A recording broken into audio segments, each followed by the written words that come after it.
Generators should be outside at least 25 feet away from your home. Well, 2Works View's Erin Conrad continues our team coverage tonight. She's live at Tulsa's Gathering Place. And Erin, what do we need to do as we start seeing those temperatures start to drop like winter? Well, Karen, again, thank you for loaning me your gloves. It is so cold out here, and these are a godsend. I know trick-or-treaters will be headed out here to Gathering Place at 6 o'clock for their Sweets and Treats event, and it is just going to get colder, as Mike said. And when it gets cold like this, you gotta mind the 3 Ps. We all know them: pets, plants, pipes, and we've got to start thinking about protecting those things. We spoke with plumber Scott Bradshaw today to go through a checklist for your home. First thing you want to do is make sure you unhook the hose that you left on all summer.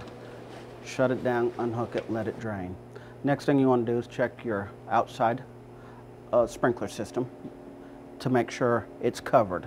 So you'll either have heat tape put on it that you need to plug in, or you'll need to make sure it has a nice cover over the top of it. Then you'll come into your kitchen. In your kitchen, you want to make sure you have air circulating through underneath the cabinets to keep it warm.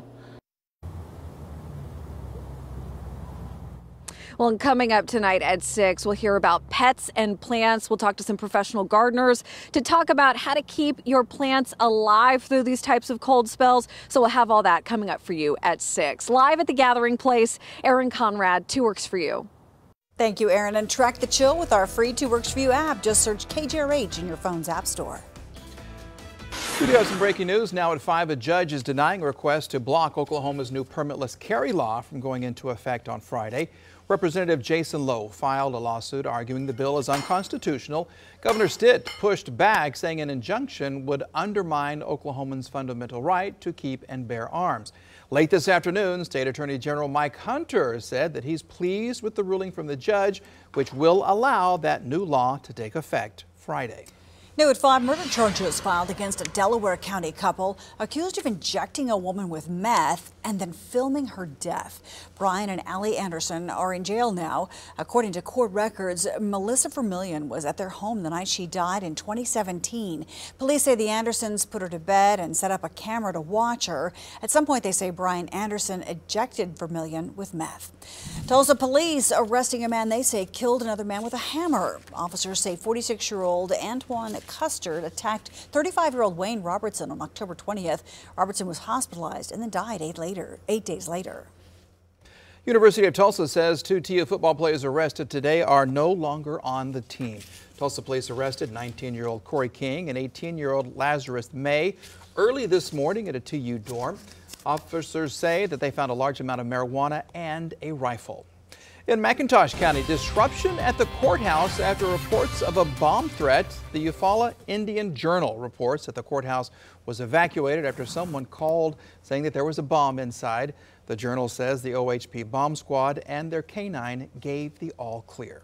New at 5, changes coming for Tulsa residents. New parks, grocery stores, and low-income affordable homes. 2Works for You's Tatiana Taylor tells us more about a $200 million project to change a large portion of public housing in Tulsa over the next few years. And for the city of Tulsa, it puts a spotlight on what we can do if we all come together to transform a neighborhood. Becky Gligo handles housing policies for the city of Tulsa. She says these changes will impact the economy, education, and transportation for the people. 390 total apartments that will come down over the next 3 years, and we'll come back with 460 new apartments. Of that, 230 of those new apartments will be subsidized. Tulsa Housing Authority is spending $200 million in grant money to renovate the idea of public housing. Jeff Hall has been leading this plan and says Riverview Park Apartments and Bright Waters Apartments in West Tulsa will be the first to be demolished in Phase 1 of a 6-year plan. Introducing at least 6 new streets, so creating a more walkable neighborhood, creating a new $2 million public park, a grocery store, as well as other just ways to kind of promote a more safe, welcoming neighborhood for anybody, not just for existing families.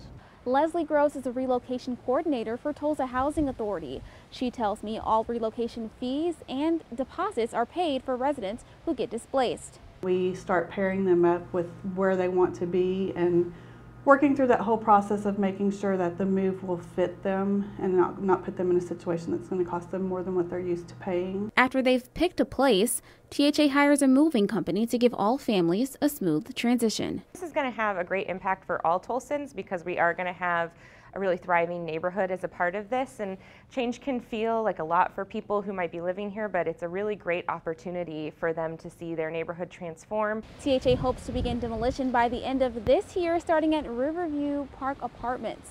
Reporting in Tulsa, Tatiana Taylor, 2 Works for You.